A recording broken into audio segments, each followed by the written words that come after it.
हिंदी में यूपीएससी की तैयारी से संबंधित प्रोग्राम्स को देखने के लिए सब्सक्राइब करें स्टडी IQIAS हिंदी। चलिए जुड़ जाएं आप सभी लोग। नमस्कार दोस्तों, मेरा नाम है Amarendra Pandey. Study IQIAS Hindi channel पे आप सभी का स्वागत है।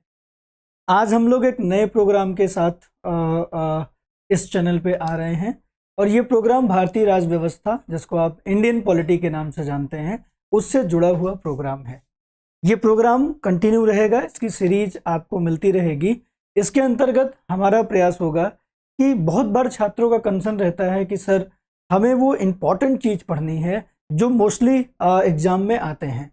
तो इस बार मैंने प्रयास किया है कि भारतीय राज व्यवस्था के अंतर्गत वो सारे महत्वपूर्ण टॉपिक जहाँ से सवाल बनते ही बनते हैं, जहाँ से प्रश्न आते ही आते हैं, तो इसी क्रम में हम लोग महत्वपूर्ण टॉपिक को लेकर ये वीडियो जो है आपके लिए स्टार्ट कर रहे हैं, आपके लिए शुरू कर रहे हैं। जैसे शुरुआत में सबसे पहले आज का जो टॉपिक है, इसके अंतर्गत आप जुड़ेंगे तो आपको महत्वपूर्ण संवैधानिक विकास देखने को मिलेगा। अर्थात हम लोग जो इम्पोर्टेंट कॉन्स्टिट्यूशनल डेवलपमेंट है, जो ऐतिहासिक संवैधानिक विकास है, उसको जानने का प्रयास करेंगे। इससे पहले कि हम लोग इस पे बात करें, आप देख सकते हैं कि पीछे एक स्लाइड है और इस स्लाइड में आपको आमंत्रित किया जा रहा है हिंदी माध्यम के पहले P2I बैच के लिए। P2I बैच का मतलब होता है प्रीलिम्स टू इंटरव्यू। ये एक ऐसा बैच है जो अगर आप देश के किसी भी कोने से पढ़ रहे हैं और अगर आपकी इच्छा है कि आप दिल्ली में आके तैयारी करें, आपका जो मुख्य परीक्षा है उसका दिल्ली के इनेबलिंग एनवायरनमेंट में आपके रह पाएँ, तो ऐसे में स्टडी IQ का ये आवासीय प्रोग्राम है। इस प्रोग्राम के साथ आपको जुड़ना है। इस प्रोग्राम की जो फीस होती है वो 29,999 है। एक बार आप प्रोग्राम की फीस देखेंगे तो ये फीस 29,999 है। लेकिन फ़ायदा ये है कि इसके अंतर्गत आपको मेंस प्री सब पढ़ाया जाएगा। लेकिन अगर आप प्रीलिम्स एग्ज़ाम पास करते हैं, PT एग्ज़ाम पास करते हैं, तो इसके बाद दिल्ली में रहने का, खाने का और इंडिविजुअल जो वैयक्तिक मार्गदर्शन है वो आपको स्टडी IQ के फैकल्टी से ऑफलाइन मिलेगा। अर्थात आप कोचिंग भी कर पाएंगे, मेंस की पूरी मार्गदर्शन आप पाएंगे और रहना खाना दिल्ली में रह के ये सब स्टडी IQ की जिम्मेदारी बन जाती है। तो इस प्रोग्राम के साथ आप जुड़ सकते हैं और ये साक्षात्कार तक की सारी जिम्मेदारी आपका स्टडी IQ निभाता है। तो इस अच्छे प्रोग्राम के साथ, जो कि बहुत ही सधे हुए ढंग से आपके इंटरव्यू तक की तैयारी कराता है, तो इस बैच के साथ जुड़ सकते हैं। इस बैच की फीस वैसे 70,000 रुपये होती है, लेकिन इस बैच का ये पहला बैच अभी है और इस बैच के साथ आप जुड़ते हैं तो आपको केवल 29,999 रुपये में एडमिशन मिलेगा। लेकिन इसके लिए आपको AP लाइव कोड का इस्तेमाल करना है। अर्थात AP लाइव कोड का इस्तेमाल करेंगे तो 70,000 प्राइस की जो फीस है ये 29,999 रुपये में आपको मिल जाएगी। तो ध्यान रखिएगा, इस बैच का नाम P2I बैच है और इस बैच की शुरुआत हो रही है 19 जून से। तो अगर आप जुड़ना चाहते हैं तो 19 जून के पहले आप जुड़ेंगे। बैच का जो टाइमिंग है वो शाम को 6 से 9 है, 3 घंटे की आपकी ये क्लास होगी। प्रयास होगा कि प्रारंभिक परीक्षा आप पास कर पाएं। इसमें बहुत सारे फीचर्स हैं जिस पे सब पे हम बात नहीं कर पाएंगे। स्टडी IQ के हिंदी चैनल पे बहुत सारे वीडियो पड़ी हैं इस P2I बैच के स्पेशल फीचर्स के लिए, तो आप वहाँ से देख सकते हैं। आइए आगे बढ़ते हैं अपनी क्लास पे हम लोग। तो P2I बैच के साथ ज़रूर जुड़ने का प्रयास करें। आइए शुरू करते हैं आज की अपनी क्लास, महत्वपूर्ण संवैधानिक विकास। तो आइए, भारतीय राज व्यवस्था की शुरुआत ही यहाँ से होती है, महत्वपूर्ण संवैधानिक विकास से। तो महत्वपूर्ण संवैधानिक विकास में बात करें हम लोग तो देखिए यहाँ पे भारतीय राज व्यवस्था ऊपर लिखा हुआ है और भारतीय राज व्यवस्था के अंतर्गत जब हम लोग इसे पढ़ने की बात करते हैं, पढ़ाई की शुरुआत करते हैं, तो हमारा प्रयास होता है कि भारतीय राज व्यवस्था के भीतर जो संविधान वाला जो सबसे बड़ा पार्ट है उसके संबंध में बात करें। और जब आप संविधान को समझना चाहते हैं तो सबसे पहले आपको ये समझना होगा कि संवैधानिक जो विकास है वो कैसे हुआ है, भारतीय संवैधानिक विकास। क्योंकि विकास को समझेंगे तभी जो परिणाम है, उस परिणाम में क्या विशेषता है, उसकी प्रकृति क्या है, उसका उद्देश्य क्या है, ये समझ पाएंगे। अर्थात संविधान को समझना है तो इसके पहले संवैधानिक विकास को आपको समझना होगा। आइए संवैधानिक विकास के बारे में देखते हैं। आप देख रहे हैं यहाँ पे संवैधानिक विकास। संवैधानिक विकास की अगर हम शुरुआत करते हैं तो संवैधानिक विकास की, भारतीय संवैधानिक विकास की शुरुआत 1773 के रेगुलेटिंग एक्ट से मानी जाती है। और ये संवैधानिक विकास का क्रम कब खत्म होता है? जब हमारे संविधान बनने की प्रक्रिया शुरू हो जाती है, या यूं कह लें कि जब ब्रिटिश से हमें स्वतंत्रता मिल जाती है तो उसी अधिनियम को, जो स्वतंत्रता अधिनियम है, उसी को हम संवैधानिक विकास का अंतिम अधिनियम मानते हैं।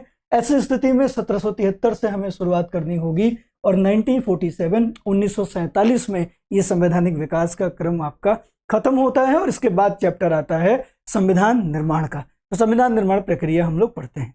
लेकिन जब भारत के संवैधानिक विकास की बात हम लोग 1773 से 1947 के बीच में करते हैं तो यहाँ पर बहुत सारे अधिनियम, बहुत सारे एक्ट यहाँ पर आए हैं। और कुछ अधिनियम को पहले अधिनियम नहीं कहा जाता था, पहले नियम विनियम, रेगुलेशन कहा जाता था।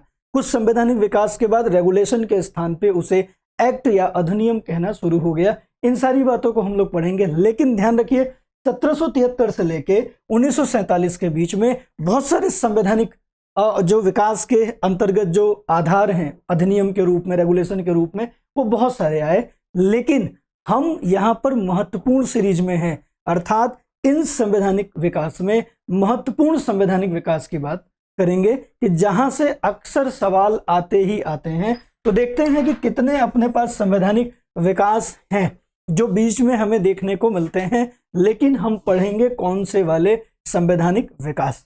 तो आइए देखते हैं। सबसे पहले संवैधानिक विकास की शुरुआत हमने बताई थी कि 1773 रेगुलेटिंग एक्ट से होती है।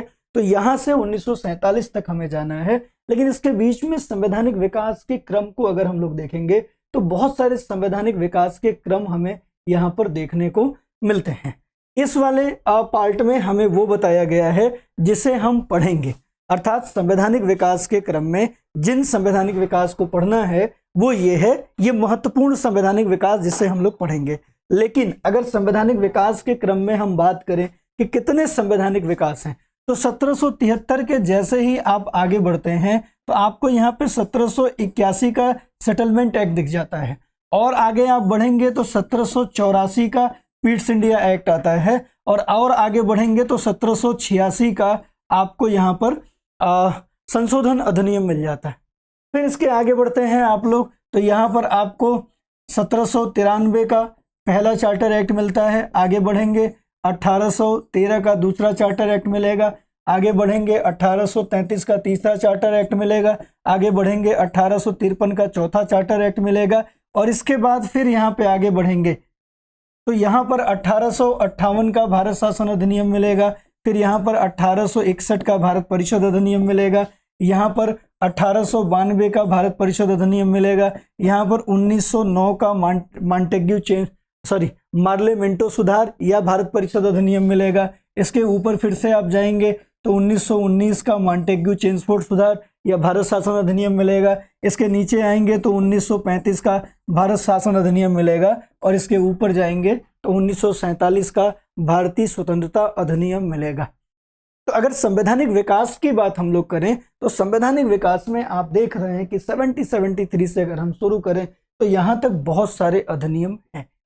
इसके अंतर्गत 1773 का रेगुलेटिंग एक्ट और 1781 का सेटलमेंट एक्ट को हम लोग एक अधिनियम मान के चलते हैं, क्योंकि 1773 में जो रेगुलेटिंग एक्ट बना उसी में कुछ सेटलमेंट करने के लिए, कुछ संशोधन करने के लिए या ज़्यादा रेलेवेंट बनाने के लिए 1781 का जो सेटलमेंट एक्ट था वो आया था। इसी तरीके से 1784 का जो पीट्स इंडिया एक्ट है, 1784 का, उस पीट्स इंडिया एक्ट के बाद गवर्नर जनरल के अपॉइंटमेंट को लेकर प्रॉब्लम हो रही थी, कुछ पावर्स को लेकर दिक्कत थी, तो उसको अमेंडमेंट्स किया गया, संशोधित किया गया 1786 में। तो इसको भी एक अधिनियम हम लोग मान के चलते हैं। इसके बाद वाले अधिनियम सेपरेट हैं। 1793 का चार्टर एक्ट, 1813 का चार्टर एक्ट, 1833 का चार्टर एक्ट, 1853 का चार्टर एक्ट। इसी के अतिरिक्त अगर हम बात करें तो कलर अगर मैं यहाँ पे बदल दूं तो आप समझ जाएंगे कि 1858, 1861, 1892, 1909, 1919, 1935 और 1947।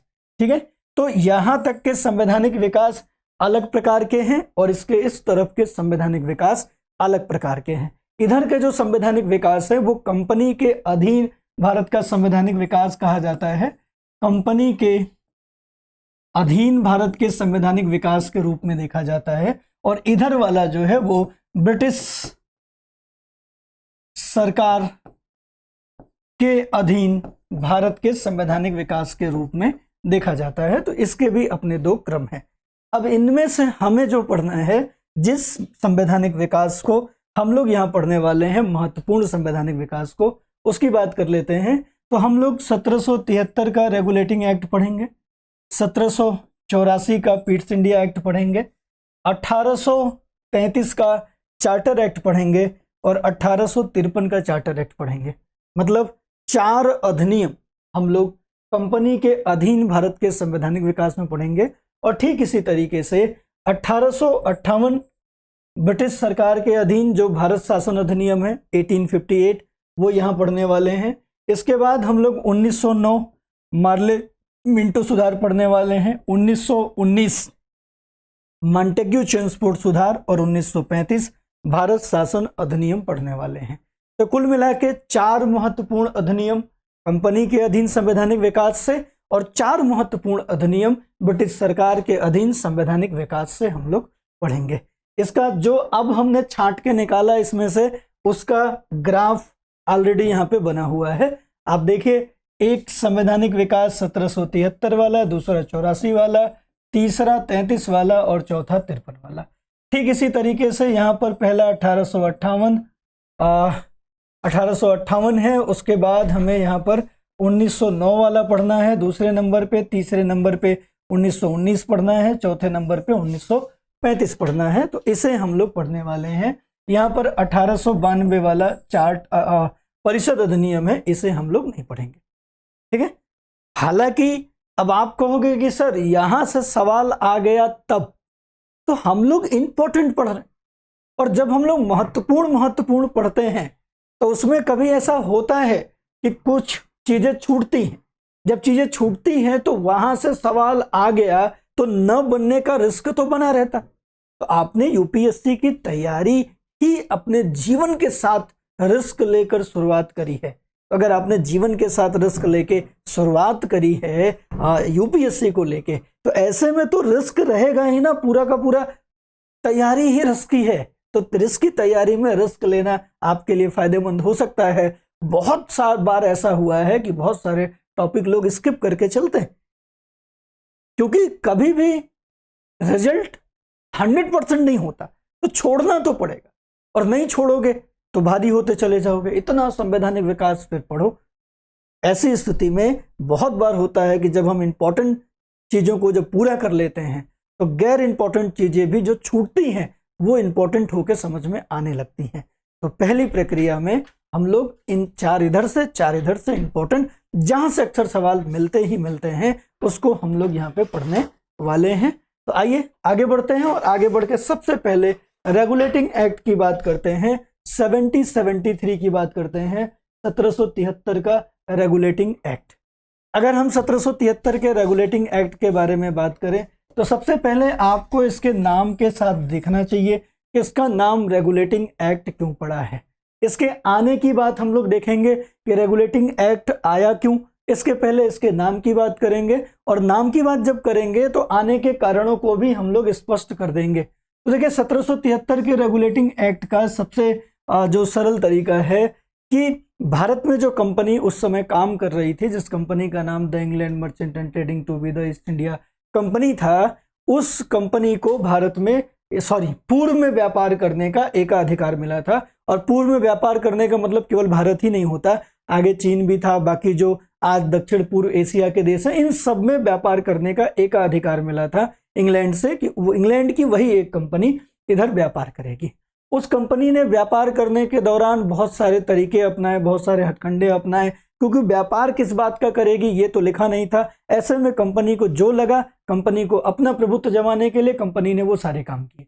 इसी काम के दौरान कंपनी के द्वारा भारत में जो व्यवहार किया जा रहा था, उस व्यवहार से इंग्लैंड का नाम खराब होने लगा था, क्योंकि अदर कंपनियां भी भारत में थी, जैसे फ्रांसीसी भी भारत में थे, पुर्तगीज भी भारत में थे, डच भी भारत में थे। तो जब इस इंग्लिश कंपनी का प्रभाव बढ़ने लगा तो वो लोग यहाँ से छोड़ के जाने लगे और अन्य देशों के साथ उन्होंने अपने व्यापारिक संबंध बढ़ाए। साथ ही साथ जब वो अन्य जगहों पे जाते थे तो वो बताते भी थे कि भारत में एक इंग्लिश कंपनी है, वो भारतीयों को गुलाम बना चुकी है और भारतीयों के साथ पशुओं तो व्यवहार करती है। तो उसका नियम ही है कि पहले वो व्यापार के नाम से जाते हैं और फिर वहां पे कब्जा कर लेते हैं और लोगों को गुलाम बना लेते हैं। तो ऐसी स्थिति में विश्व परिदृश्य में बहुत नाम खराब हो रहा था इंग्लिश कंपनी का। और ऐसी स्थिति में जो इंग्लैंड की कंपनियां थी वो जब कहीं व्यापार के लिए जाती तो अन्य देश उससे मना कर देता कि तुम लोगों से व्यापार नहीं करेंगे, तुम लोग वही हो ना जिन्होंने भारत को गुलाम बना के रखा है, कल को हमारे साथ व्यापार करोगे हमें भी गुलाम बना लोगे। तो ऐसी स्थिति में ये जो नाम खराब हो रहा था, इस नाम के खराब होने से इंग्लैंड की सरकार को दिक्कत होने लगी। इंग्लैंड में जो अदर कंपनियां थी उनका व्यापार सिमटने लगा। तो अंग्रेजी सरकार को ये डर सताने लगा कि कहीं अंतरराष्ट्रीय व्यापार हमारा सिमट न जाए, क्योंकि दुनिया में जो औद्योगिक क्रांति थी वो इंग्लैंड में हुई थी। सबसे ज्यादा जो सामान बनाता था वो इंग्लैंड बनाता था और इंग्लैंड का वैश्विक व्यापार घटा तो इंग्लैंड की अपनी अर्थव्यवस्था ध्वस्त हो जाएगी।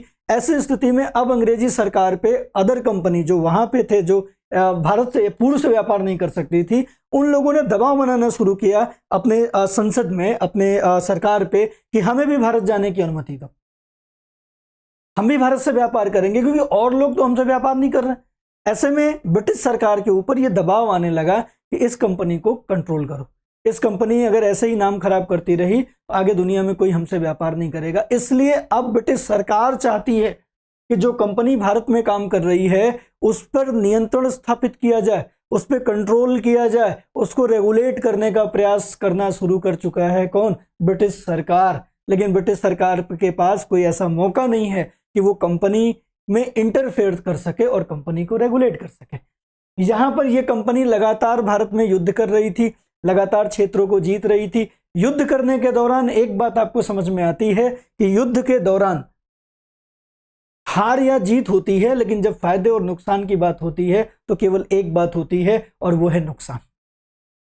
युद्ध में हार जीत होती है, फायदे नुकसान में केवल नुकसान होता है। और यही कारण था कि यह कंपनी 1771 तक 1771 तक इसकी हालत यह हो गई कि अब इस कंपनी के पास अपने कर्मचारियों को वेतन देने भर का पैसा नहीं है, अर्थात कंपनी दिवालिया होने की स्थिति में है।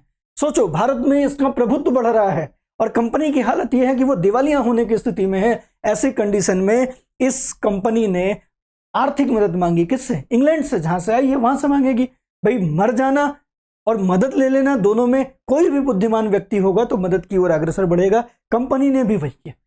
उधर ब्रिटिश सरकार इस बात का इंतजार ही कर रही थी कि कोई गलती कंपनी करे जिससे कंपनी में हस्तक्षेप, इंटरफेयर करने का मौका मिल जाए ब्रिटिश सरकार को।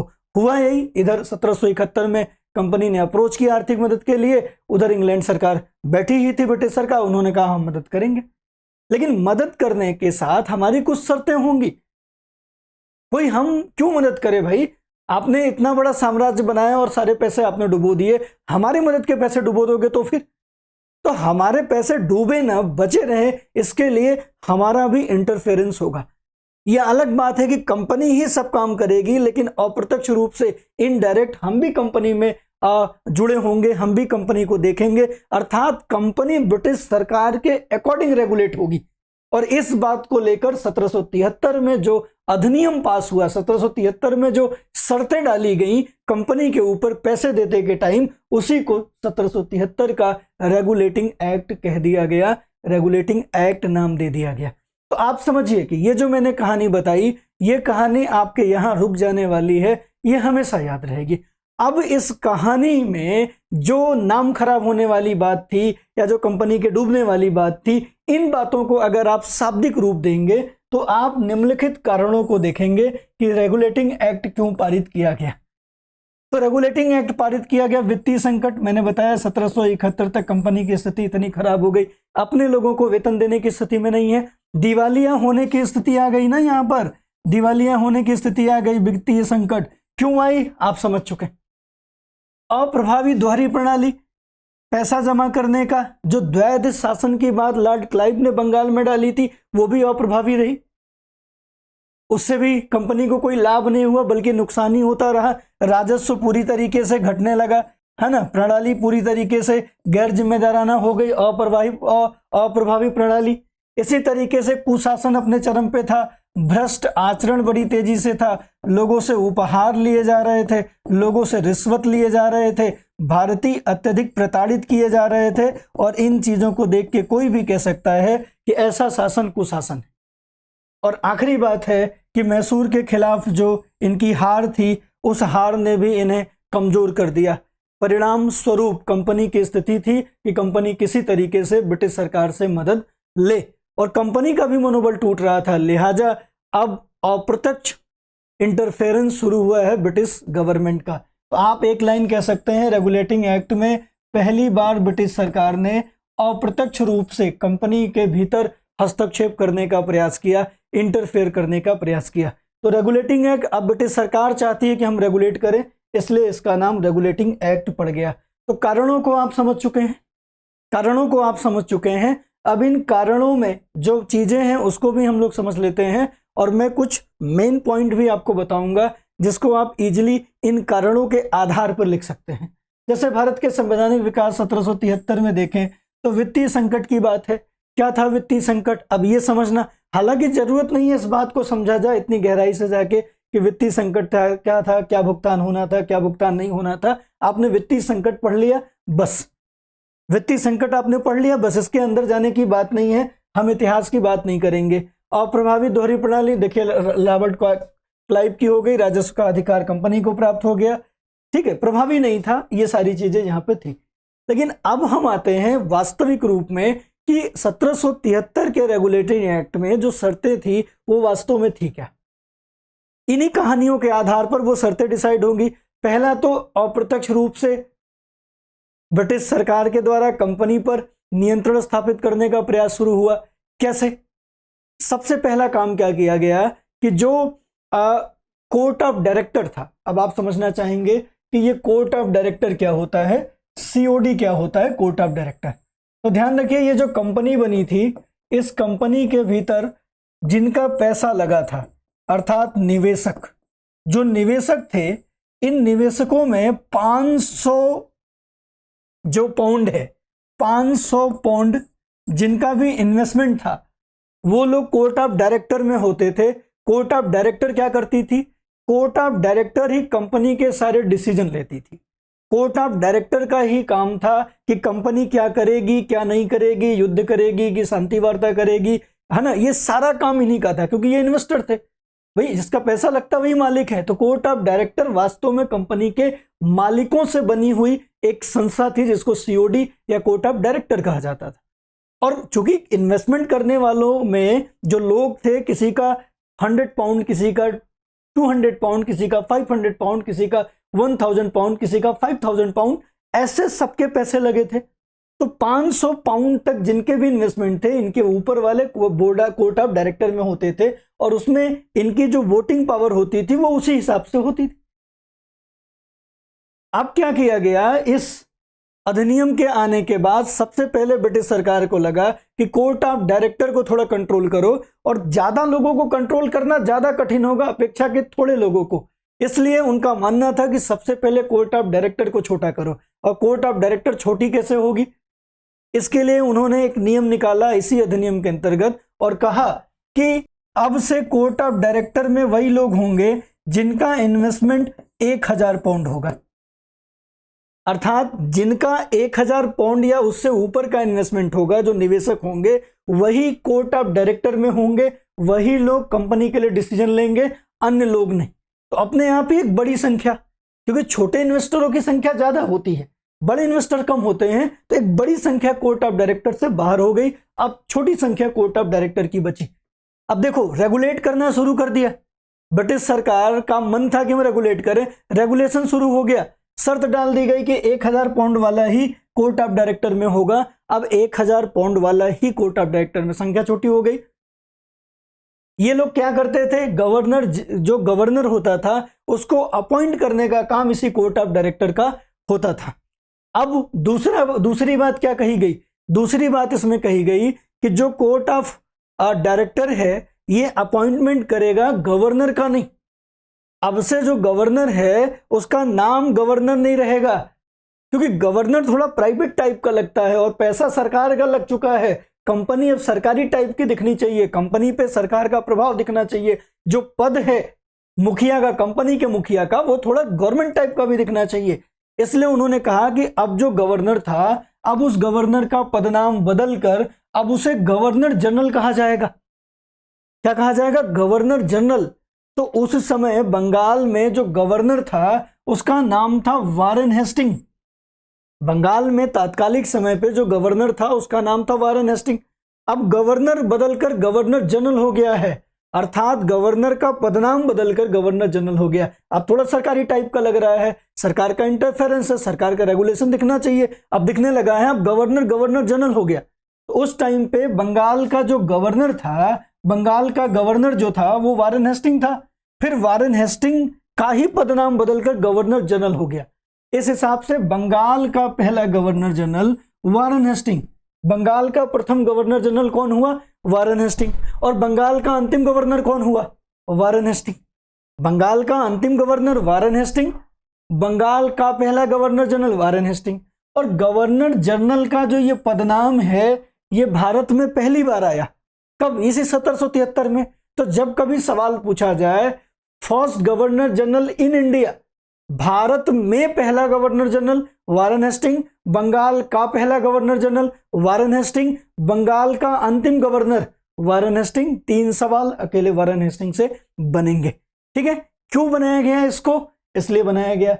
साथ ही साथ जो बंगाल का गवर्नर जनरल हुआ, इस बंगाल के गवर्नर जनरल के लिए 4 सदस्यीय कार्यकारी परिषद का गठन कर दिया गया। इसे गवर्नर जनरल की काउंसिल कहा गया। क्या कहा गया इसे? गवर्नर जनरल की काउंसिल। अर्थात गवर्नर जनरल के सहयोग के लिए 4 सदस्यीय एक परिषद बना दी गई। ये परिषद गवर्नर जनरल के निर्णयों में सहयोग करेगा, अर्थात गवर्नर जनरल के कार्यों में सहयोग करेगा, ऐसा।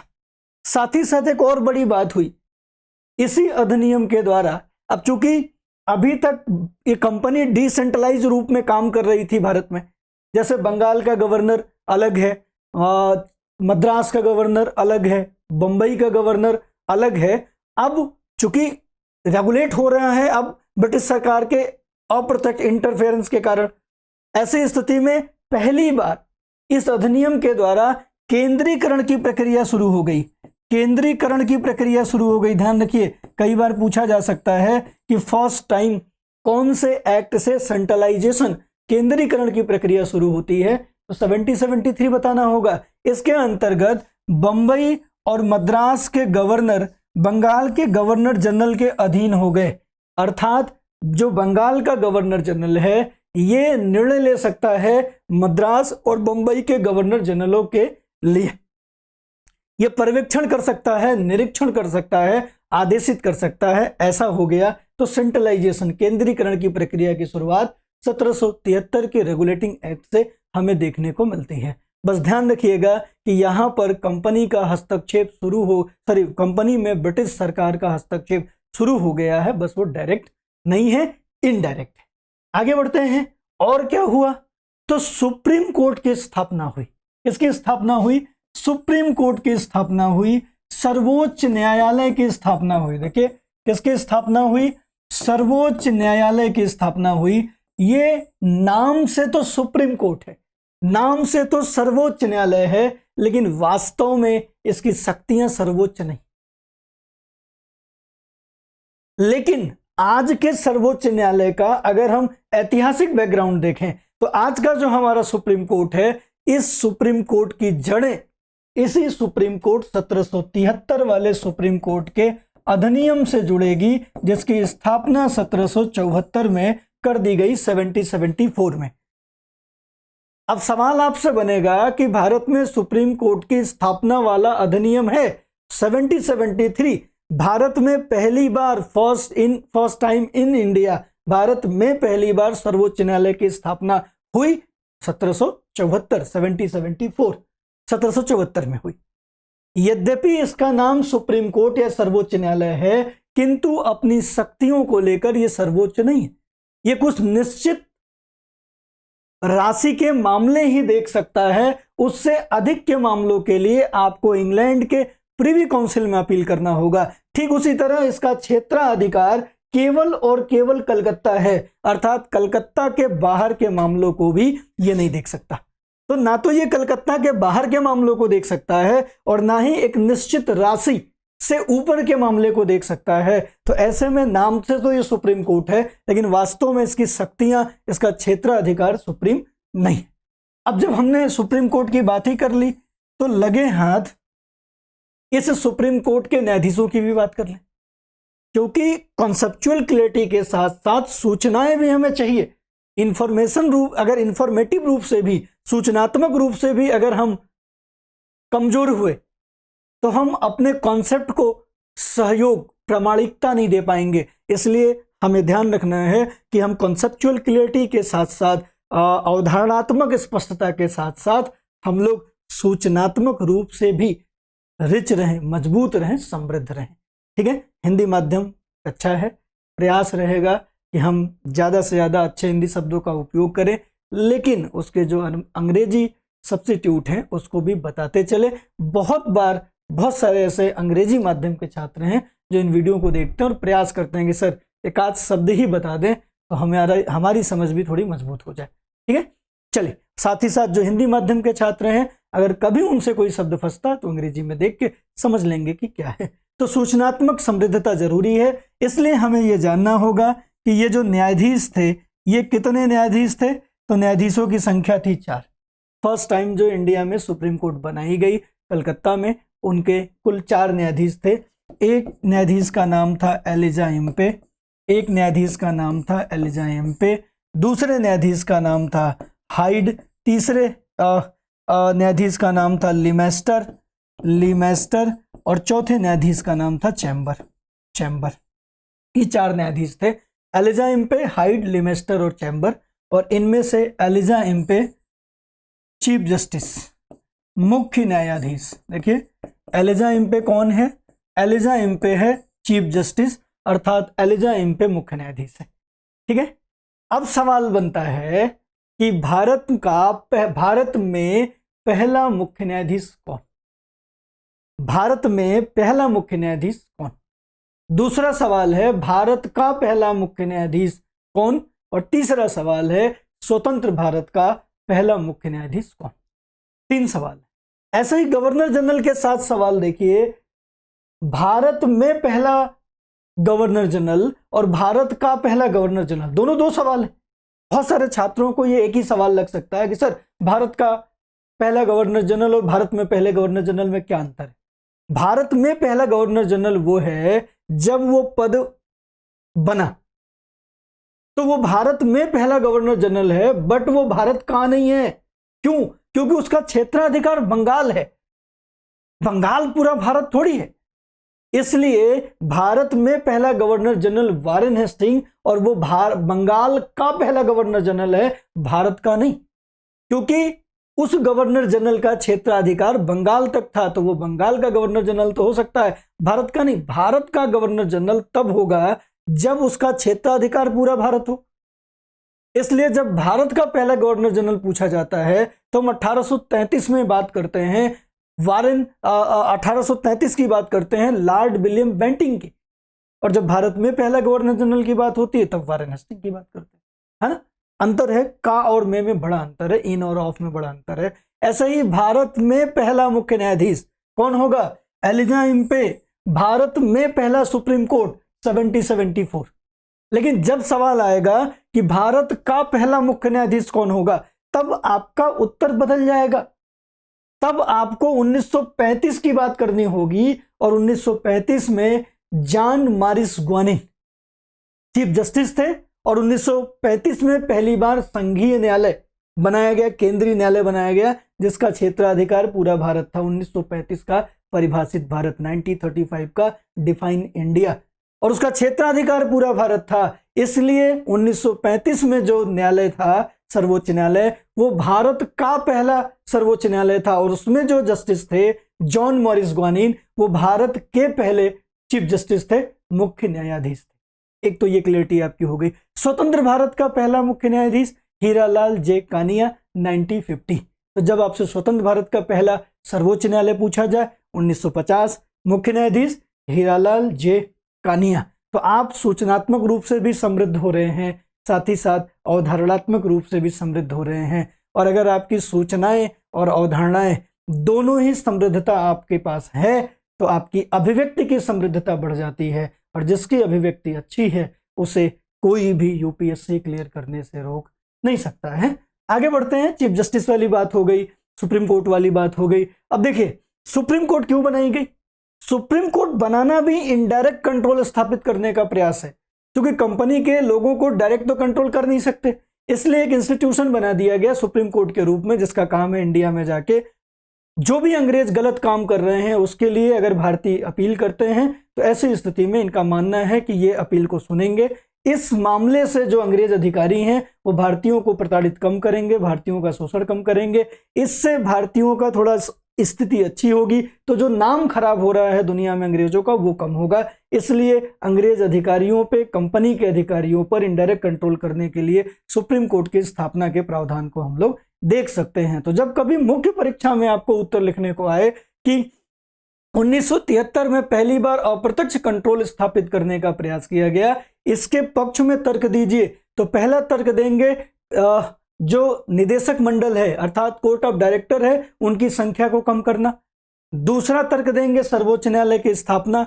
तीसरा तर्क देंगे कि कोर्ट ऑफ डायरेक्टर के द्वारा लिए गए प्रत्येक निर्णय को ब्रिटिश सरकार को सूचित करना है, अर्थात board of control court of director निदेशक मंडल हर एक निर्णय को सूचित करेगा, किसको, ब्रिटिश गवर्नमेंट को। ये सब इनडायरेक्ट कंट्रोल है, ठीक है ना। तो चलिए, साथ ही साथ कुछ और बातें करी गई। निजी व्यापार और रिश्वत या उपहार को प्रतिबंधित कर दिया गया कि कोई जो कर्मचारी है वो बिना अनुमति के निजी व्यापार नहीं करेगा, रिश्वत नहीं लेगा और महंगे उपहार भारतीयों से नहीं लिए जाएंगे। साथ ही साथ जो नागरिक और सैन्य मामले सहित ब्रिटिश सरकार को अपने सभी मामलों की जानकारी देनी होगी, अर्थात जो कोर्ट ऑफ डायरेक्टर है या यूं कह लें जो गवर्नर जनरल है, ये अपने सभी निर्णयों को या कंपनी जो कुछ भी कर रही है, कोर्ट ऑफ डायरेक्टर अर्थात निदेशक मंडल ब्रिटिश सरकार को उसकी जानकारी देगी। अर्थात अब कहीं ना कहीं रिस्पॉन्सिबिलिटी, उत्तरदायित्व बना दिया गया है ब्रिटिश गवर्नमेंट के प्रति, ठीक है। तो कंपनी जो भी यहाँ कर रही है वो सूचना दे रही है, तो असल में वहां से ही ये संचालित होनी शुरू हो गई है। तो फर्स्ट टाइम इनडायरेक्ट कंट्रोल, अप्रत्यक्ष कंट्रोल 1773 में हमें दिखाई पड़ रहा है। अब प्रारंभिक परीक्षा के भी हिसाब से यहाँ से उत्तर निकाल लेंगे, मुख्य परीक्षा के भी हिसाब से आप यहाँ से उत्तर निकाल लेंगे। इससे ज्यादा बात हम लोग इस पे ज्यादा नहीं करेंगे, ठीक है। इस अधिनियम के अवलोकन की बात करें तो गवर्नर जनरल के पास कार्यकारी परिषद में वीटो शक्ति नहीं थी।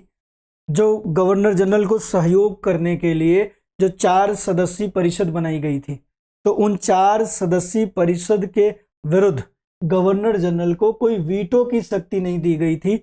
वीटो का मतलब क्या होता है? वीटो का मतलब होता है किसी काम को ना करने की बात है। जब हम किसी काम को ना के लिए रोकते हैं तो उसको वीटो कहते हैं। यहाँ ना हाँ की कोई बात नहीं।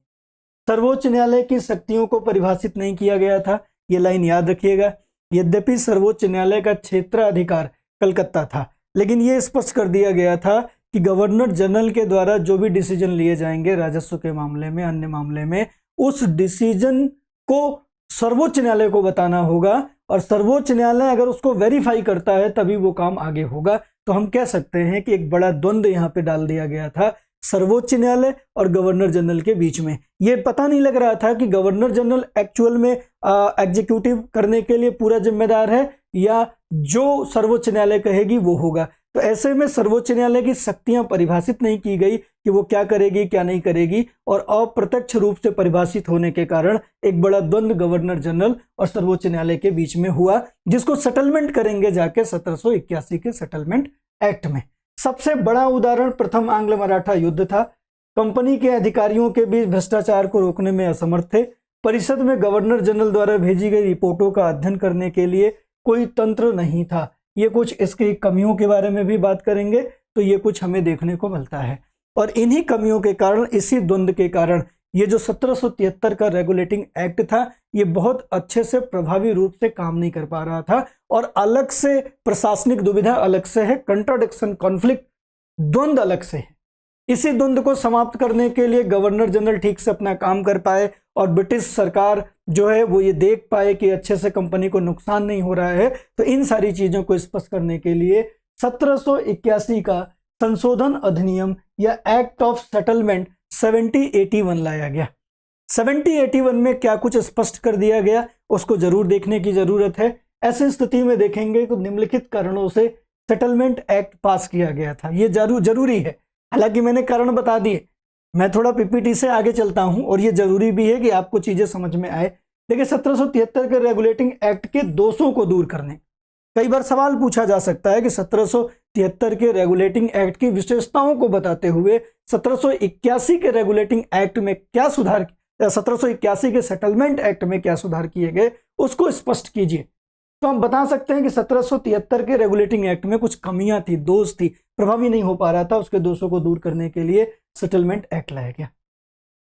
1771 के साथ विवाद, जैसे सुप्रीम कोर्ट और गवर्नर जनरल के बीच परिषद का जो विवाद हो गया था, उस विवाद का समाधान किया जा सके, सबसे बड़ा ये काम था। पता लगा गवर्नर जनरल पंगु सा हो गया, हर निर्णय के लिए उसे इंतजार करना है सर्वोच्च न्यायालय, और सर्वोच्च न्यायालय अलग से कहीं रिस्पॉन्सिबिलिटी उसकी कहीं है नहीं। ऐसी स्थिति में इस विवाद को दूर किया जा सके, इसके लिए लाया गया सेटलमेंट एक्ट। आधिकारिक क्षमता में किए गए कृत्यों को सर्वोच्च न्यायालय के अधिकार क्षेत्र से छूट दे दी गई, अर्थात अब गवर्नर जनरल अगर किसी प्रकार का कोई निर्णय लेता है तो उस निर्णय को अप्रूव कराने की, उस निर्णय को वेरीफाई कराने की, उस निर्णय को सत्यापित कराने का काम अब गवर्नर जनरल को नहीं कराना है। अर्थात अब गवर्नर जनरल सीधे निर्णय ले सकता है, सर्वोच्च न्यायालय को बताने, पूछने और उनसे सत्यापन और आदेशित लेने की जरूरत नहीं है। दूसरा, राजस्व को भी न्यायालय के अधिकार क्षेत्र से छूट दे दी गई, अर्थात राजस्व के मामले में भी अब जो भी डिसीजन गवर्नर जनरल लेगा वही मान्य होगा। न्यायालय के अपीली क्षेत्राधिकार को भी कम कर दिया गया। अभी तक न्यायालय में किसी भी प्रकार के अपील हो जाते थे, वो किसी भी धनराशि की हो या कोई भी हो, इस बार उसे लिमिटेड कर दिया गया और कहा गया कि इस राशि से ऊपर के मामले अब प्रीवी काउंसिल जाएंगे। मतलब कुल मिला के आप कह सकते हैं गवर्नर जनरल के अधिकार बढ़ा दिए गए और सर्वोच्च न्यायालय के अधिकार थोड़े से लिमिटेड कर दिए गए। प्रांतीय न्यायालय की अपीलों को गवर्नर जनरल के परिषद के पास लाया जा सकता था। मतलब जो प्रांतीय न्यायालयों के अपील हैं वो गवर्नर जनरल की जो परिषद थी वो भी सुलझा सकती है। गवर्नर जनरल की परिषद को प्रांतीय न्यायालय परिषद के नियम बनाने का भी अधिकार दे दिया गया। ये सब सेटलमेंट एक्ट में हो रहा है, अब देख सकते हैं। ठीक है, इसके अगर बात करें कि सेटलमेंट एक्ट से क्या देखने को मिला, तो 1781 का संशोधन अधिनियम भारत में अधिकार क्षेत्र के संबंधित क्षेत्रों को परिभाषित करके न्यायपालिका से कार्यपालिका को अलग करने की दिशा में पहला प्रयास था। 1781 में पहली बार जो न्यायालय है और जो गवर्नर जनरल है, इन दोनों के अधिकारों को परिभाषित किया गया, शक्तियों को परिभाषित किया गया, डिफाइन किया गया, और इस मामले को हम सेपरेशन ऑफ पावर का पहला प्रयास देख सकते हैं। संवैधानिक इतिहास में शक्ति पृथक्करण का पहला प्रयास देख सकते हैं, जहां पर न्यायपालिका और कार्यपालिका का पृथक्करण। ठीक है, और अक्सर ब्रिटिश व्यवस्था में न्यायपालिका और कार्यपालिका का समावेशन होता है। यही कारण था कि जब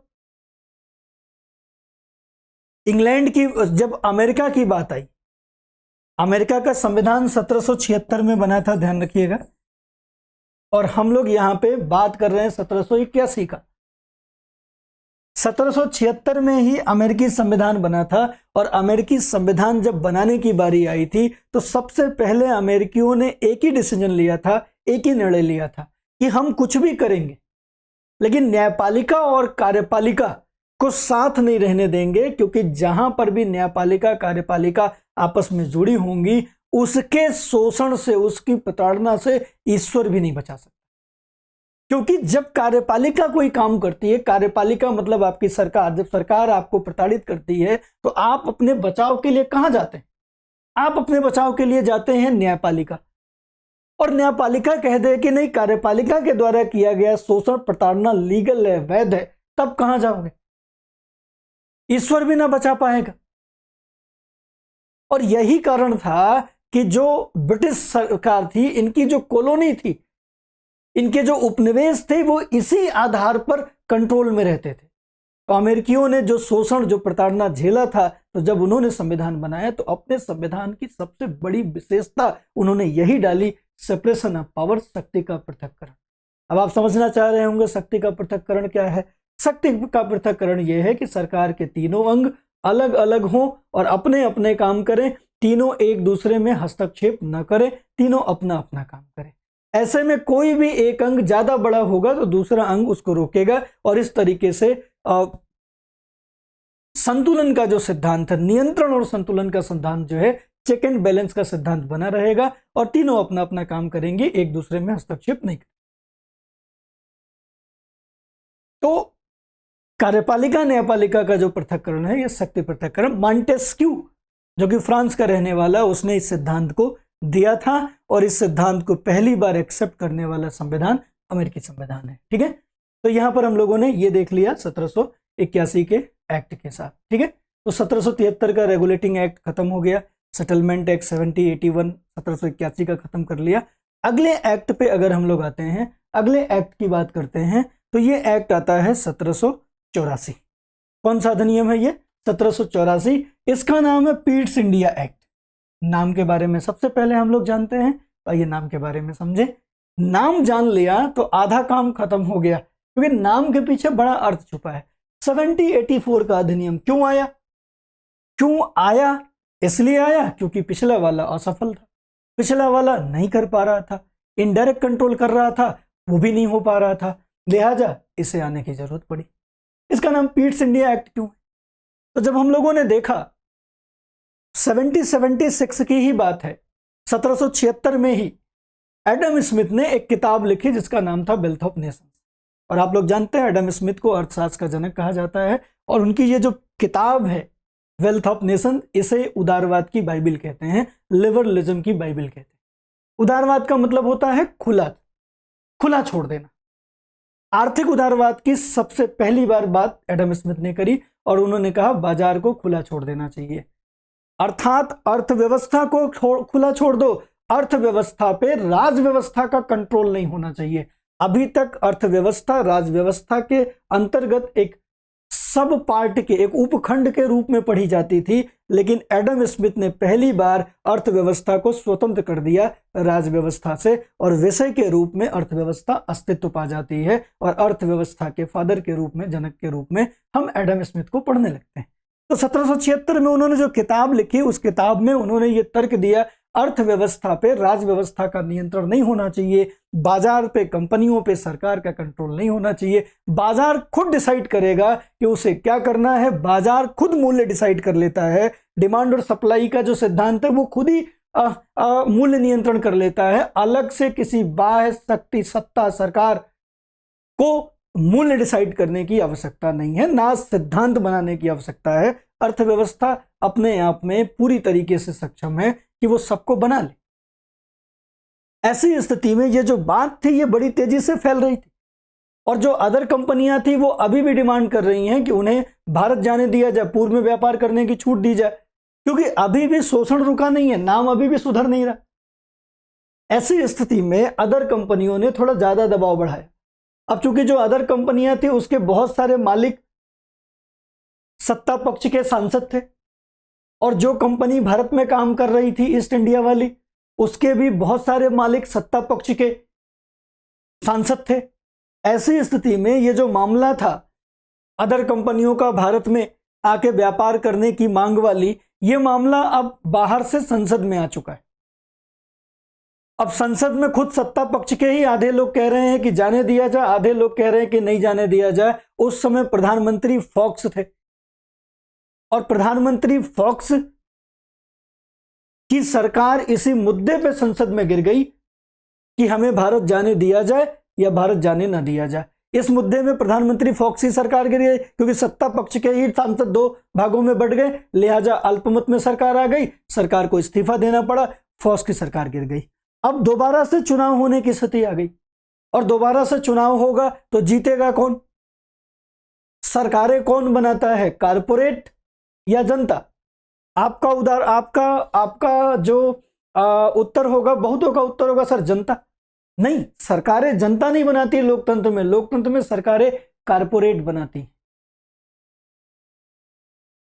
हम आप कैसे डिसाइड करेंगे कि कौन अच्छा काम करेगा? इसके लिए हमारे आपके पास सूचना आनी चाहिए और सूचना देने के जो माध्यम है उनको एडवर्टीजमेंट कहते हैं, प्रचार प्रसार। और प्रचार प्रसार आज के समय में सबसे ज्यादा महंगा काम है। ये तब के टाइम पे भी सबसे ज्यादा महंगा काम था। अब की बार इनकी सरकार, अब की बार उनकी सरकार, ये आपने कहां से सुना, आपने कहां से देखा? न्यूज़पेपर से, टीवियों से, टीवी से, रेडियो से, मोबाइल से, मैसेज से, विज्ञापनों में, होर्डिंगों में। ये कहां से आ रहा है? फ्री में लगता है क्या सब? हर एक चीज के लिए पैसा लगता है। और पूरे देश को ये बताना, इसके लिए करोड़ों करोड़ रुपए खर्च होंगे। क्या किसी नेता के पास है? नहीं। करोड़ों करोड़ों किसके पास है? कॉरपोरेट के। तो कॉरपोरेट जिस नेता को कॉपरेट कर देती है उसी की सरकार बनती, और फिर वो नेता उस कॉरपोरेट को सहयोग करता है, अब कि तुम फ्री में चलाओ, कोई दिक्कत नहीं, हमसे ले लेना फ्री में। चल रहा ना? चल रहा है। आप लोग कभी कभी समझ लेते हो, बहुत दूरदर्शी हो, आप लोगों को दूरदर्शी की भी बात समझ में आ जाती है। ऐसा ही एक दूरदर्शी व्यक्ति तब पैदा हुआ था, 1784 के टाइम की बात है। उस व्यक्ति ने भांप लिया कि कारपोरेट बहुत नाराज है, अगर कारपोरेट कोऑपरेट कर दे तो अपना काम बन सकता है। वो आया और उसने कारपोरेट की मीटिंग बुलाई और कारपोरेट वालों को समझाया कि आप हमें कोऑपरेट करो, और जैसे ही मेरी सरकार बन जाएगी तुम्हारे अच्छे दिन आ जाएंगे। कारपोरेट को बात समझ में आ गई, अच्छे दिन तो चाहिए, और किस लिए कारपोरेट काम कर रहा है, लिहाजा कारपोरेट ने कोऑपरेट कर दिया, और कोऑपरेट कर गया तो वो व्यक्ति बन गया प्रधानमंत्री। चुनाव जीत गया इंग्लैंड का। जो चुनाव जीता, जो व्यक्ति प्रधानमंत्री बना, उसका नाम था पीट्स, उसका नाम था पीट्स। और जैसे ही सरकार बनी तो कॉरपोरेट ने कहना शुरू कर दिया पीट्स से कि भाई वो जाने वाली बात देखो, कुछ हम लोग तो भारत जाएंगे। तो पीट्स ने कहा कि थोड़ा सब्र करो, थोड़ा रुको, अभी तुम जाओगे तो जाके कुछ भी नहीं कर पाओगे, पहले जो कंपनी वहां काम कर रही है उसको कंट्रोल तो करें।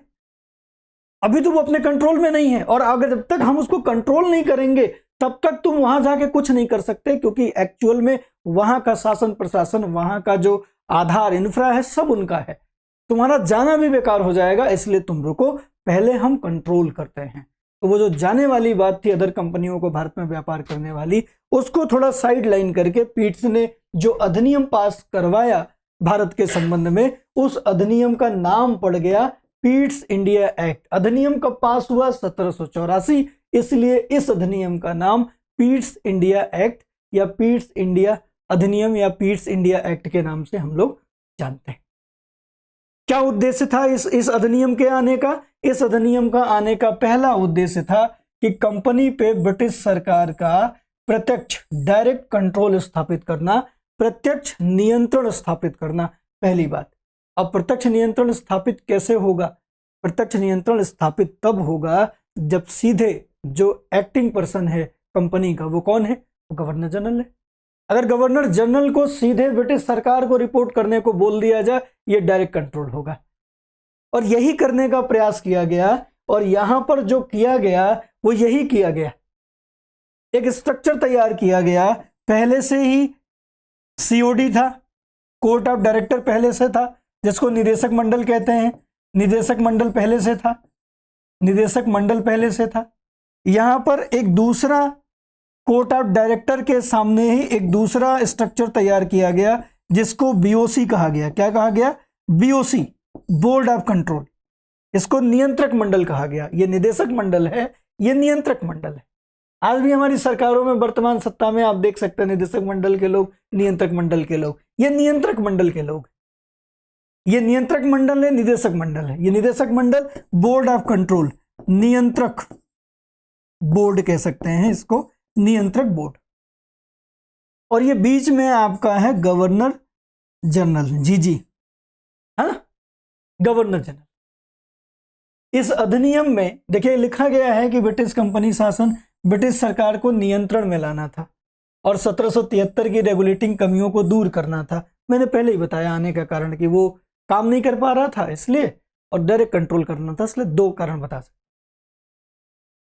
निदेशक मंडल कौन है? ये वो लोग हैं जो कंपनी के लिए डिसीजन लेते हैं। विशेषकर गवर्नर जनरल के अपॉइंटमेंट का डिसीजन भी कोर्ट ऑफ डायरेक्टर करता था। कौन गवर्नर जनरल के पद पे बनेगा ये कोर्ट ऑफ निदेशक मंडल डिसाइड करता था। लेकिन अब कह दिया गया कि नियंत्रक मंडल ये डिसाइड करेगा कि गवर्नर जनरल कौन होगा, लेकिन गवर्नर जनरल रिपोर्ट पहले कोर्ट ऑफ डायरेक्टर को करता था, निदेशक मंडल को। अब गवर्नर जनरल सीधे रिपोर्ट करेगा बोर्ड ऑफ कंट्रोल को। अर्थात गवर्नर जनरल को जो भी निर्णय लेना होगा वो निर्णय लेने से पहले वो बोर्ड ऑफ कंट्रोल से अनुमति लेगा, पूछेगा, बताएगा। अभी तक कोर्ट ऑफ डायरेक्टर सूचना देता था कि ये निर्णय लिए गए हैं और गवर्नर कर रहा है। अब जो निर्णय लेगा निदेशक मंडल उस निर्णय को आगे बढ़ाएगा गवर्नर, लेकिन गवर्नर आगे बढ़ाने से पहले बोर्ड ऑफ कंट्रोल से अनुमति लेगा। ये बोर्ड ऑफ कंट्रोल में कौन है? बोर्ड ऑफ कंट्रोल में सरकार के मंत्री हैं। सरकार का जो मंत्री है वो बोर्ड ऑफ कंट्रोल में है। अर्थात गवर्नर जनरल सीधे रिपोर्ट कर रहा है मंत्री को, और मंत्री ही तो सरकार है, क्योंकि सामूहिक उत्तरदायित्व का सिद्धांत इंग्लैंड में काम करता है। अर्थात सारे मंत्री एक साथ डूबते हैं, एक साथ उपनाते हैं, सामूहिक उत्तरदायित्व का सिद्धांत। किसी मंत्री को रिपोर्ट करना मतलब मंत्रिपरिषद को रिपोर्ट करना। मंत्रिपरिषद ही तो कार्यपालिका है, कार्यपालिका ही तो सरकार है। अर्थात सीधे गवर्नर जनरल कंट्रोल में आ गया, किसके? सरकार के, है ना। गवर्नर जनरल सीधे किसके कंट्रोल में आ गया है? गवर्नर जनरल सीधे सरकार के कंट्रोल में आ गया है, और सरकार के कंट्रोल में आना ही प्रत्यक्ष नियंत्रण कहलाता है। तो इस माध्यम से, बोर्ड ऑफ कंट्रोल के माध्यम से गवर्नर जनरल को कंट्रोल कर लेना, कंपनी को कंट्रोल कर लेना होता है। ये व्यवस्था कर दी गई। साथ ही साथ ये कहा गया कि गवर्नर जनरल को अब चाहे राजस्व से संबंधित निर्णय लेना हो, या वित्त से संबंधित अगर निर्णय लेना हो, सेना से संबंधित निर्णय लेना हो, या युद्ध से संबंधित निर्णय लेना हो। आप जानते हो गवर्नर जनरल निर्णय थोड़ी लेता, निर्णय तो कंपनी ले रही, कोर्ट ऑफ डायरेक्टर। अब कोर्ट ऑफ डायरेक्टर ने युद्ध के लिए निर्णय लिया तो वो आदेश जाएगा गवर्नर जनरल के पास। अब गवर्नर जनरल युद्ध करने से पहले किससे पूछेगा? मंत्री से, बोर्ड ऑफ कंट्रोल से। बोर्ड ऑफ कंट्रोल का मतलब ब्रिटिश सरकार से पूछ रहा, सरकार अनुमति देगी तो युद्ध होगा, नहीं देगी तो नहीं होगा। मतलब सीधा कंट्रोल अब किसके अंतर्गत आ गया? वो आ गया बोर्ड ऑफ कंट्रोल के, सरकार के। इस तरीके से अब गवर्नर जनरल जो था वो मनमोहन सिंह बन चुका। उसके पास कोई शक्ति नहीं बची। साफ साफ एक लाइन और लिख दी गई, वो लाइन ये थी, है ना। इसके साथ ही एक लाइन और लिख दी गई कि अगर गवर्नर जनरल को युद्ध से संबंधित, वित्त से संबंधित और सेना से संबंधित कोई भी अगर निर्णय लेना है, तो उसकी अनुमति लेनी होगी किससे? बीओसी से, नियंत्रक बोर्ड से या बोर्ड ऑफ कंट्रोल से। अब तो वो कुछ कर ही नहीं सकता, उसके हाथ में कुछ है ही नहीं। तो ये जो परिस्थितियां बनी, इस परिस्थितियों को देखकर लगा कि दो सत्ताएं स्थापित हो गई हैं। एक सत्ता है सीओडी और दूसरी सत्ता है बीओसी, और इस दोहरी सत्ता में कुल दोहरा शासन चल रहा। सीओडी कंपनी के शासन के रिप्रेजेंट कर रही है, वहीं बीओसी ब्रिटिश सरकार को रिप्रेजेंट कर रही है, और ब्रिटिश सरकार कंपनी एक साथ शासन कर रहे हैं। इसको दोहरा शासन कहा गया। क्या कहा गया? दोहरा शासन। विश्व में पहली बार द्वैध शासन, वर्ल्ड में फर्स्ट टाइम डायरार्की देखने को मिला 1784 के पीट्स इंडिया एक्ट में, बोर्ड ऑफ कंट्रोल और कोर्ट ऑफ डायरेक्टर के रूप में। अब बहुत सारे छात्र कंफ्यूज होंगे, सर हमने तो पढ़ा था कि भारत में पहली बार द्वैध व्यवस्था डायरार्की 1919 में आई। तो हम कहाँ कह रहे हैं भारत में? हम तो कह रहे हैं विश्व में। विश्व में पहली बार डायरार्की देखने को कहाँ मिलती है? 1784 के पीट्स इंडिया एक्ट में। और ध्यान रखना, ये विश्व की बात है, भारत की बात नहीं है, क्योंकि ये बीओसी और सीओडी दोनों ही इंग्लैंड में है, भारत में थोड़ी है, दोनों इंग्लैंड में है। इसलिए विश्व में पहली बार द्वैध शासन हमें देखने को यहां पर मिलता है।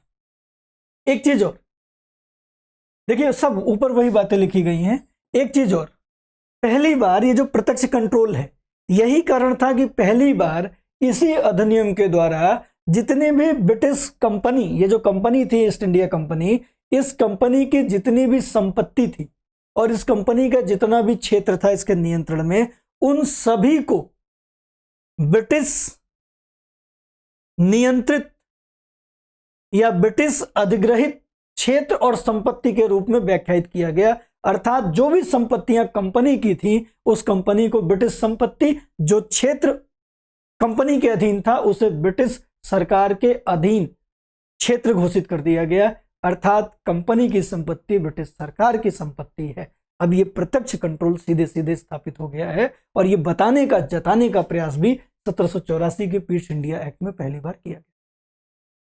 साथ ही साथ जो गवर्नर जनरल की काउंसिल थी, वो गवर्नर जनरल की काउंसिल अभी भी है, लेकिन उस काउंसिल में जो गवर्नर जनरल था उसको काउंसिल के ऊपर अभिभावी शक्ति दे दी गई, अर्थात जो काउंसिल है उस काउंसिल में अगर चारों जो सदस्य हैं वो कोई बात बता रहे हैं और गवर्नर जनरल चाहता है कि नहीं वो जो बता रहा है उस बात को माना जाए, तो गवर्नर जनरल की बात मानी जाएगी। इस अभिभावी शक्ति को वीटो पावर नहीं कहा जाएगा, क्योंकि बहुत सारे किताबों में गलत लिखा है कि पीट्स इंडिया एक्ट में वीटो मिला। पीट्स इंडिया एक्ट में गवर्नर जनरल को अपनी काउंसिल में अभिभावी अधिकार मिला, लेकिन वीटो नहीं मिला, क्योंकि वीटो जब निर्णय ले लिए गए हों और उस निर्णय को रोकना हो उसके लिए होता है, और निर्णय मनवाने के लिए वीटो नहीं होता। वीटो हमेशा निषेध के लिए आता है और अभिभावी शक्ति अपनी बात को मनवाने के लिए आता है, अभिभावी शक्ति है, वीटो नहीं है, ये आपको समझना होगा। गवर्नर जनरल की परिषद की संख्या इस बार कम कर दी गई थी, ये भी आपको याद रखना है। 4 सदस्यीय परिषद थी। कब? जब 1773 का रेगुलेटिंग एक्ट था, 84 के रेगुलेटिंग एक्ट में 3 सदस्यीय परिषद कर दिया गया। सदस्य कितनी सदस्यीय परिषद हो गई? 3 सदस्य। तो गवर्नर जनरल को मिलाकर यह परिषद 4 सदस्यीय होती है और गवर्नर जनरल के अतिरिक्त ये 3 सदस्यीय होती है। यह अनिवार्य कर दिया गया कि सभी नागरिक और सैन्य अधिकारी सेवा में शामिल होने के 2 महीने के भीतर अपनी संपत्ति का ब्यौरा दें। पूरी तरीके से कंपनी और कंपनी के अधिकारियों पर कंट्रोल किया जा रहा है और कहा गया कि जब भी कोई नागरिक या वो सैन्य अधिकारी हो, अगर वो कंपनी की सेवा में शामिल हो रहा है उसे संपत्ति का ब्यौरा देना होगा, क्योंकि वो भ्रष्टाचार ना फैलाए। नाम बड़ा खराब हो रहा है। इंग्लैंड का नाम खराब हो रहा है इनके व्यवहारों के कारण। सोचो, भ्रष्टाचार चरम पे पहले से। भारत में ये कंपनी ही तो है भारत की नौकरशाही का फाउंडेशन। इनका उद्देश्य था लूट घसोट भ्रष्टाचार। तब से इनको कंट्रोल करने का प्रयास चल रहा। अब तक एथिक्स पढ़ा के हम कंट्रोल करने का प्रयास कर। चलिए, पहली बार आधिपत्य क्षेत्रों को देखिए भारत में ब्रिटिश संपत्ति कहा गया और ब्रिटिश सरकार को भारतीय शासन पर सीधा नियंत्रण, प्रत्यक्ष कंट्रोल स्थापित कर दिया गया। यह था 1784 का पीट्स इंडिया एक्ट। अब इस पीट्स इंडिया एक्ट में कुछ कमियां तो नहीं कहेंगे, लेकिन कुछ समस्याएं इसने उत्पन्न कर दी। इसने समस्या ये उत्पन्न कर दी कि अब कोर्ट ऑफ डायरेक्टर को कोई गवर्नर ही नहीं मिल रहा कि वो गवर्नर जनरल बन जाए। इसी समय लॉर्ड कॉर्नवालिस अमेरिका में एक सफल युद्ध लड़के वापस आया था। अब इनको, कोर्ट ऑफ डायरेक्टर को, कंपनी के मालिकों को इस अधिनियम के बाद एक ऐसा गवर्नर जनरल चाहिए होता था जो बड़ा ही महत्वाकांक्षी हो। मतलब उसके पास शक्तियां हैं ही नहीं, न वो युद्ध का निर्णय ले सकता है, न सेना का, न वित्त का, तो वो करेगा क्या? लेकिन निदेशक मंडल का मानना था कोई महत्वाकांक्षी व्यक्ति होगा तो वो अपना काम निकाल ही देगा। मतलब कंपनी के लाभ को वो देख ही लेगा, बस वो महत्वाकांक्षी होना चाहिए, मजबूत सशक्त होना चाहिए। ऐसे व्यक्ति के रूप में कॉर्नवालिस उनको दिख गया।